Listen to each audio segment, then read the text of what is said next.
heart-wrenching story about this child who idolizes, the mustache man. Main thing is there need to be a decentralization of movie studios. And they take talent and they make them make their stuff, not make their own stuff.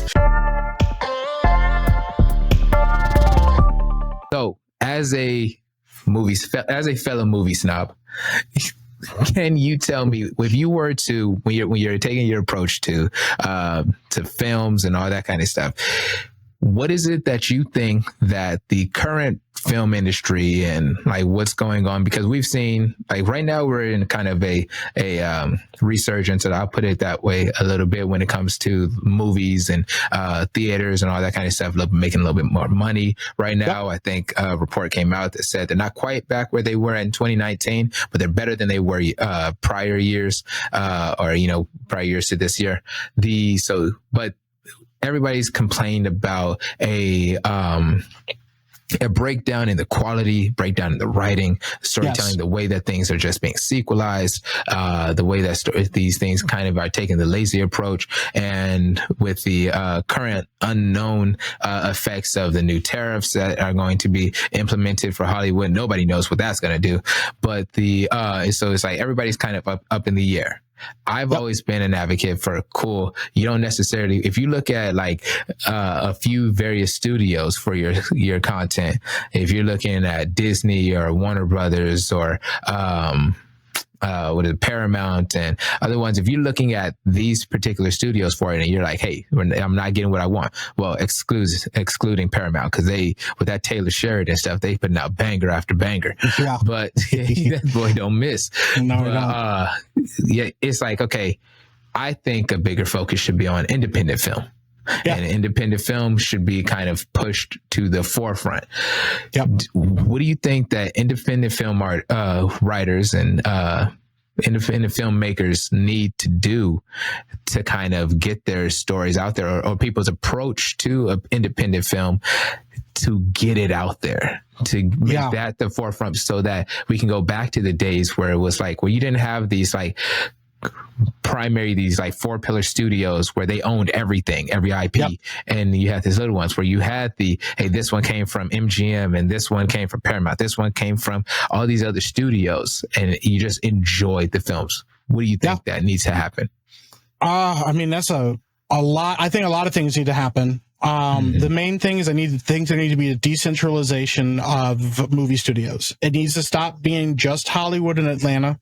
What we need, and what's going to be the best for movies in general, is for there to be like smaller markets of studios, kind of like how wrestling used to be back in the day.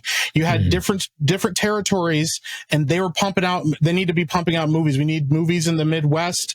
We need movies, in the East Coast, West Coast. We need movies down South, and we need all of these people in smaller pockets of independent networks of filmmakers that are making movies that way, on a smaller budget, with more fire, with more push and more drive, that can then be elevated beyond their status by the audience. It can't just be, what we're used to is somebody rises to the top and then the studios buy them out, and then the studios make them make their slot.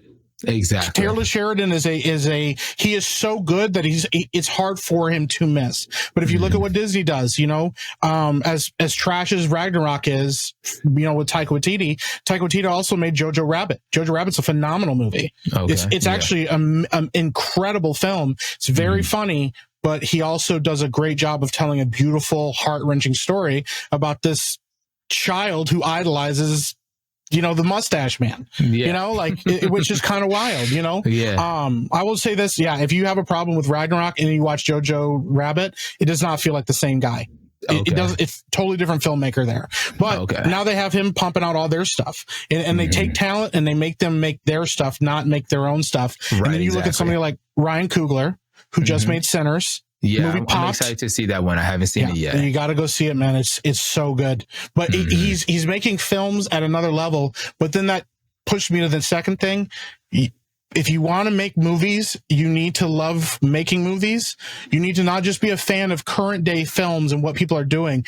there's this attitude with younger filmmakers and younger writers that the stuff that came before is problematic, and so we need to do away with that. Why do I need to look back into the past at what people have done to inform my decisions now? Well, those people put in a lot of hard work to get the film industry to where it is. The reason the film industry is as successful as it is because of people that did work in the 80s and 90s. Exactly. You know, we have a lot of those people to thank for that. And I think being able to be a student of those films and be a student of what came before them, you have to be able to run the gamut. You know, I used to be really a big snob about watching old movies. I'm like, oh, that movie's old. Why do I need to see that? But now I realize watching those old movies, part of the reason people are bored is because it's not doing anything new. But the point, that's not the point of watching those. You watch those to understand how we got to where we are now. Because if you watch it, if you watch a Tarantino movie, you're watching like 30 or 40 movies because he's pulling from all these different directors and actors and all these different people that informed how we make movies today. And I think that that's really important to understand and then not throw that baby out with the bathwater, because I think there's a love.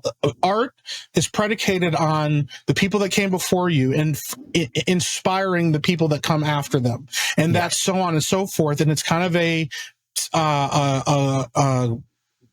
standing on the shoulders of giants situation. And a lot of people want to reinvent the wheel and feel special and feel like they're doing something unique and I'm doing something different. Well, the reason anything that you make is going to be different if you're being authentically you, because it's coming from your filter. And that's how that works. That's why there's so many musicians in the world. And a lot of them get famous and popular. It's not just the studios. Some people become popular because people like their sound and like their authenticity. And the other part of it is a fear of failure. Like you're going to fail. Very true. We took a huge leap with Epicverse Studios. Even though we haven't officially launched with things, we know we're taking a huge risk, and I'm okay with that.